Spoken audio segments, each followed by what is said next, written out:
আমি প্রায় খবরে দেখতে পাই কুকুরদের বিষ দিয়ে মেরে ফেলা হচ্ছে, অথচ এই ভদ্রলোককে দেখুন, উনি কিন্তু রোজ রাতে কুকুরের জন্য খাবার নিয়ে আসেন। আপনি যদি শান্তিনিকেতনে থাকেন এবং পশুপ্রেমী হন তাহলে এই রিলটা একদম স্কিপ করবেন না। নমস্কার দাদা। নমস্কার। আপনার নামটা জানাবেন? শান্তিরঞ্জন দাস। আচ্ছা, খুব ভালো লাগলো এরকম মানে কুকুরদের জন্য আসলেই খুব কম মানুষই ভাবে। আপনি এত ভালো একটা কাজ করছেন, তাই আমি ভিডিওটা করছি। আপনি এটা কতদিন ধরে করছেন?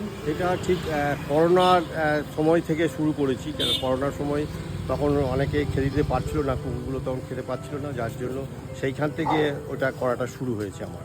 আপনি কি বিশ্বভারতী? হ্যাঁ, আমি বিশ্বভারতীর এমপ্লয়ি। আপনি অডিয়েন্সদের জন্য কোনো মেসেজ দিতে চাইবেন? হ্যাঁ, আমি চাইছি যে এরা বেইমানি করে না কোনো দিন। পারলে সবাই যেটুকু তার সামর্থ্য সেই মতো করে এদের একটু খাওয়া দাওয়ার দিকটা নজর রাখুক। অসংখ্য ধন্যবাদ দাদা, খুব ভালো লাগলো এইরকমভাবে আপনি কাজ করে যান এবং আপনাকে দেখে মানুষের ইন্সপায়ার হোক এবং বুঝুক যে আসলে এরা কতটা আমাদের জন্য উপকারী আর আমাদের বন্ধু। ধন্যবাদ দাদা। ধন্যবাদ।